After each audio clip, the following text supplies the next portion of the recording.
चीन की शामत आ गई है क्योंकि अब चीन के खिलाफ जर्मनी ने भी मोर्चा खोल दिया है।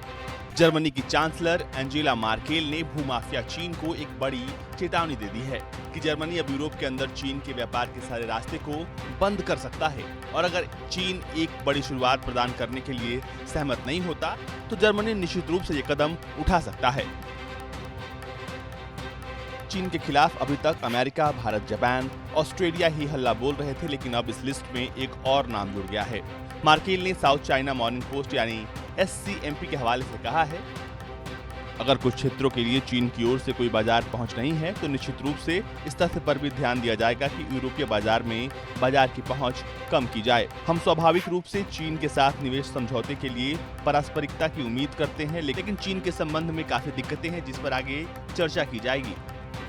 चीनी राष्ट्रपति को इसका अंदाजा पहले से ही लग चुका था, तभी तो डैमेज कंट्रोल के लिए जिनपिंग ने खुद जर्मनी की चांसलर एंजेला मार्केल के साथ यूरोपीय यूनियन के कई नेताओं के साथ फोन पर बातचीत कर अपना पक्ष रखा था। यूरोपियन यूनियन और चीन की समीप से भी चीन को कुछ हासिल होता नहीं दिख रहा है। चीन को लेकर यूरोप का कहना है कि वो अब अपने बाजारों को उसे और फायदा नहीं लेने देंगे। चीन एक तरफ America, Bharat, Taiwan, Hong Kong, Australia और जापान से दुश्मनी के नए नए मोर्चे खोल रहा है, वहीं कोरोना कॉन्स्पिरेसी के इस मुजरिम के खिलाफ दुनिया के कई देशों ने एकजुटता दिखाई है।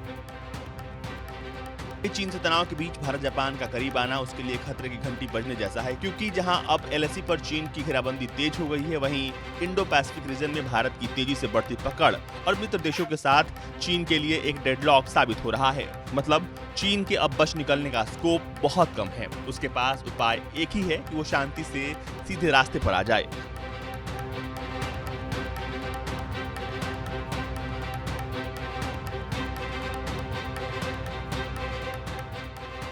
हालांकि चीन से ऐसी समझदारी की उम्मीद खुद को किसी गलतफहमी में रखने जैसा ही होगा। फिलहाल ये कहना गलत नहीं होगा कि हांगकांग से लेकर ताइवान और ताइवान से लेकर भारत तक चीन घिर चुका है और अब दुनिया को पता है कि चीन कहता कुछ और है और करता कुछ और।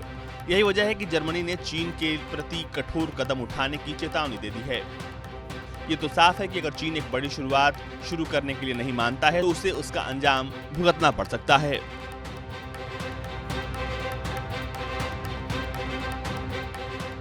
ब्यूरो रिपोर्ट, भारत तक।